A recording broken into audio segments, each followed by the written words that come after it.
Mike Pompeo is now joining us. All right, great.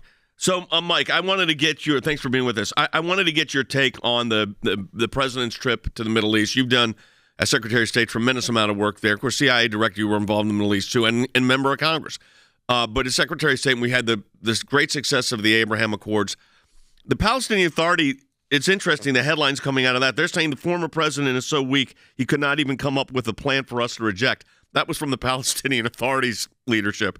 What's your assessment of the trip, first of all? It was as disastrous a trip to the Middle East by any president that I can remember, in every dimension. The media covered some silly things, fist bumps, and the mistake he made when he used the wrong words at Yad Vashem. Fair enough. The reason the media focused on those is because there was nothing that came from it that was good for the United States of America or for the region.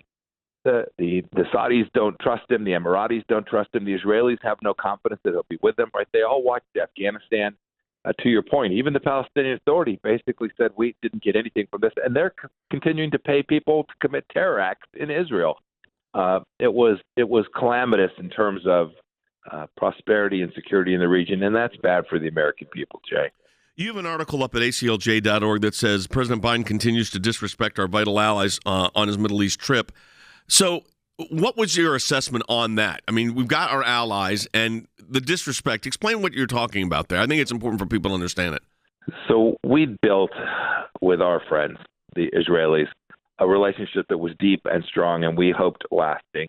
We had then told them that we were going to help secure them from the threat. That threat in the Middle East comes from the Islamic Republic of Iran and that regime. And that enabled us to build out relationships between not only the United States and the Arab Gulf states, but between Israel and those states as well. Some of them were codified in the Abraham Accords.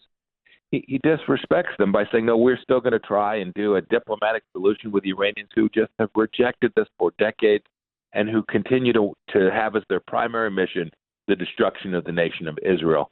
So it's disrespectful to our allies to say we're going to negotiate with the Iranians while saying that we're going to make the Saudis a pariah nation. And I think we saw that on full display last week. Yeah, and I'm just curious. I mean, a lot of our listeners wonder what can even be done. What can be done in these situations to stop Iran from building and using nuclear weapon? Yeah, they just said, Mike, that they announced that they have enough, enough. They could do it. They said they're there. They could do a nuclear weapon. So they have enough enriched material to do this. That's their claim. We knew they were close. They've made a lot of progress these last 18 months. Look, this is a hard problem, Steph, but our theory of the case is first thing you have to do is starve them of the resources that they need.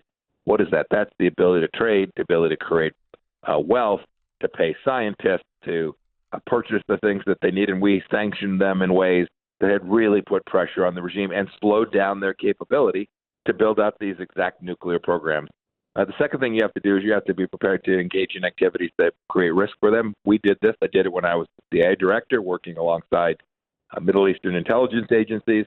And then you have to be prepared to make clear that it's unacceptable for you to actually have a weapon or a weapons program and all that portends. I was happy. The only happy note struck was when President Biden said that he would not remove the military option from the table. The sad part of that is I don't think anybody believes him. I don't think anybody thinks that it's actually credible that President Biden would support Israel and the Arab nations at ensuring that Iran never got a nuclear weapon. They knew for our 4 years, they knew that we would. That confidence, that trust is absolutely gone today. It was interesting. Benjamin Disraeli, the famed prime minister for Great Britain, when talking about, he was talking about Russia in those days, but it was a lot of Middle East discussions going on. They had the whole Eastern question. It was a big issue when he said, you know what these countries understand? Power and force.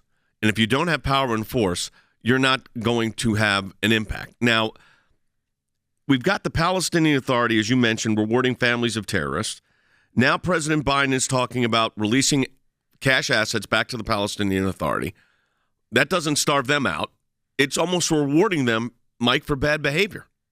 It's precisely the opposite of power and force.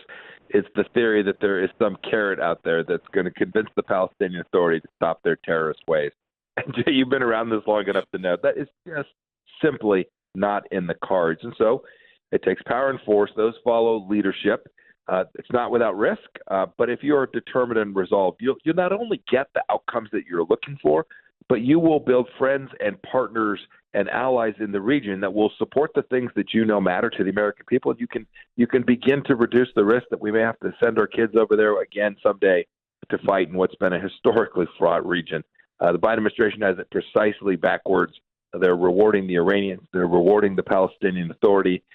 They even refused to tell Israelis they had the right to defend themselves when Hamas fired rockets into Israel. Yep.